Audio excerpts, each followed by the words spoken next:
Artigo 3. A Sagrada Escritura. 1. Cristo, palavra única da Sagrada Escritura. Parágrafo 101. Na condescendência de sua bondade, Deus, para revelar-se aos homens, fala-lhes em palavras humanas. Com efeito, as palavras de Deus, expressas por línguas humanas, fizeram-se semelhantes à linguagem humana, tal como outrora o Verbo do Pai Eterno, havendo assumido a carne da fraqueza humana, se fez semelhante aos homens. Parágrafo 102. Por meio de todas as palavras da Sagrada Escritura, Deus pronuncia uma só palavra, seu Verbo único, no qual se expressa por inteiro. Lembrai-vos que é uma mesma a palavra de Deus que está presente em todas as Escrituras, que é o mesmo Verbo que ressoa na boca de todos os escritores sagrados. Ele que, sendo no início Deus junto de Deus, não tem necessidade de sílabas, por não estar submetido ao tempo. Parágrafo 103. Por este motivo, a Igreja sempre venerou as divinas Escrituras, como venera também o corpo do Senhor. Ela não cessa de apresentar aos fiéis o pão da vida, tomado da mesa da palavra de Deus e do corpo de Cristo. Parágrafo 104. Na Sagrada Escritura, a Igreja encontra incessantemente seu alimento e sua força, pois nela não acolhe somente uma palavra humana, mas o que ela é realmente, a palavra de Deus. Com efeito, nos livros sagrados, o Pai, que está nos céus, vem carinhosamente ao encontro de seus filhos e com eles fala. 2. Inspiração e verdade da Sagrada Escritura. Parágrafo 105. Deus é o autor da Sagrada Escritura. As coisas divinamente reveladas que estão contidas e são apresentadas nos livros da Sagrada Escritura foram registradas sob a inspiração do Espírito Santo. A Santa Mãe Igreja, segundo a fé apostólica, tem como sagrados e canônicos os livros completos, tanto do Antigo como do Novo Testamento, com todas as suas partes, porque, escritos sob a inspiração do Espírito Santo, eles têm Deus como autor e nesta sua qualidade foram confiados à própria Igreja. Parágrafo 106. Deus inspirou os autores humanos dos livros sagrados. Na redação dos livros sagrados, Deus escolheu homens dos quais se serviu, fazendo-os usar suas próprias faculdades e capacidades, a fim de que, agindo Ele próprio neles e por meio deles, escrevessem como verdadeiros autores tudo e só aquilo que Ele próprio queria. Parágrafo 107. Os livros inspirados ensinam a verdade. Portanto, já que tudo o que os autores inspirados ou agiógrafos afirmam deve ser tido como afirmado pelo Espírito Santo, deve-se professar que os livros da Escritura ensinam com certeza, fielmente e sem erro, a verdade que Deus, em vista de nossa salvação, quis que fosse registrada nas Sagradas Escrituras. Parágrafo 108. Todavia, a fé cristã não é uma religião do livro.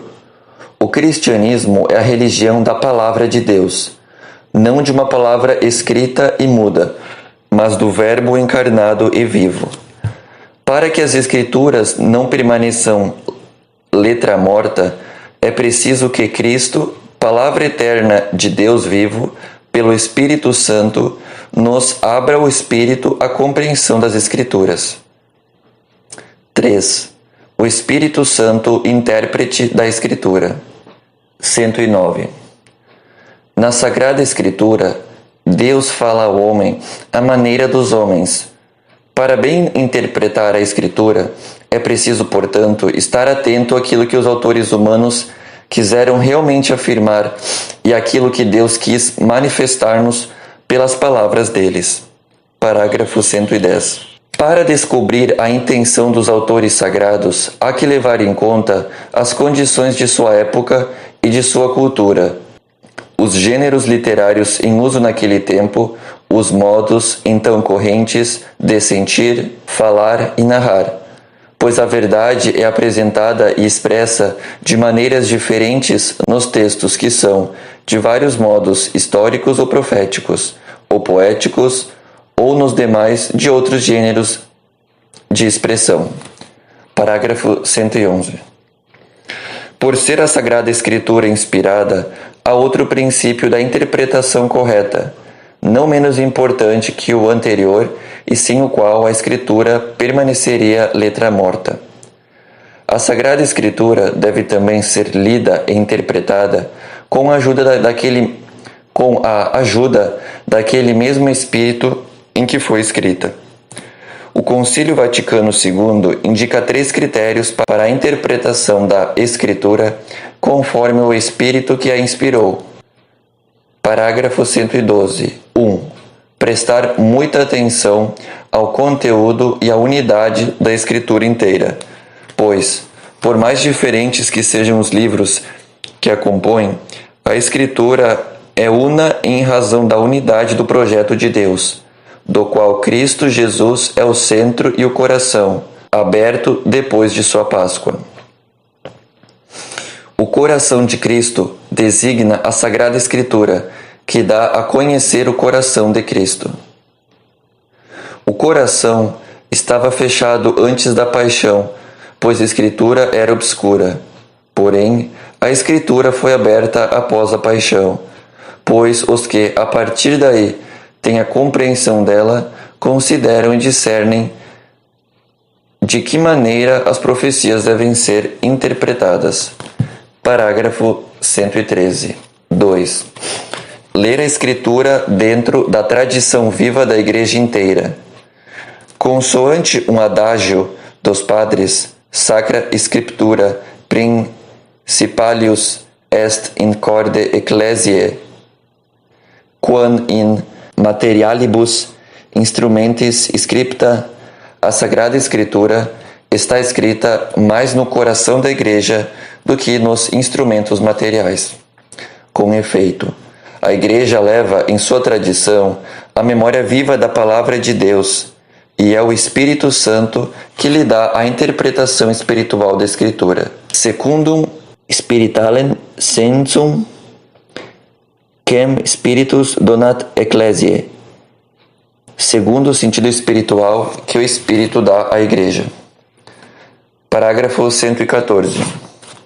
3. Estar atento à anagogia da fé. Por anagogia da fé, entende-se a coesão das verdades da fé entre si e no projeto total da revelação. Os sentidos da Escritura. Parágrafo 115. Segundo uma antiga tradição, podemos distinguir 2 sentidos da Escritura, o sentido literal e o sentido espiritual, sendo este último subdividido em sentido alegórico, moral e anagógico. A concordância profunda entre os 4 sentidos garante toda a sua riqueza à leitura viva da Escritura na Igreja. Parágrafo 116. O sentido literal é o sentido significado pelas palavras da Escritura e descoberto pela exegese que segue as regras da correta interpretação. Omnes sensus fundantur super literalem. Todos os sentidos da Sagrada Escritura devem estar fundados no sentido literal. Parágrafo 117. O sentido espiritual. Graças à unidade do projeto de Deus, não somente o texto da Escritura, mas também as realidades e os acontecimentos de que ele fala podem ser sinais. 1. O sentido alegórico. Podemos adquirir uma compreensão mais profunda dos acontecimentos, reconhecendo a significação deles em Cristo. Assim, a travessia do Mar Vermelho é um sinal da vitória de Cristo e também do batismo. 2. O sentido moral. Os acontecimentos relatados na Escritura devem nos conduzir a um justo agir eles foram escritos como advertência para nós. Primeira carta de São Paulo aos Coríntios, capítulo 10, versículo 11. 3. O sentido anagógico. Podemos ver realidades e acontecimentos em sua significação eterna, nos conduzindo, em grego anagoge, à nossa pátria. Assim, a Igreja na Terra é sinal da Jerusalém Celeste. Parágrafo 118. Um dístico medieval resume a significação dos 4 sentidos. Litera gesta docei, quid credas allegoria, moralis quid agas, quotendas anagogia. A letra ensina o que aconteceu. A alegoria, o que deves crer. A moral, o que deves fazer. A anagogia, para onde deves caminhar. Parágrafo 119. É dever dos exegetas esforçarem-se dentro dessas diretrizes por entender e expor com maior aprofundamento o sentido da Sagrada Escritura, a fim de que, por seu trabalho de certo modo preparatório, amadureça o julgamento da Igreja, pois todas estas coisas que concernem a maneira de interpretar a Escritura estão sujeitas, em última instância, ao juízo da Igreja, que exerce o divino ministério e mandato do guardar e interpretar a palavra de Deus. Ego vero evangelio non credere nisi me catholicae ecclesiae, como veret auctoritas. Eu não creria no Evangelho se a isto não me levasse à autoridade da Igreja Católica.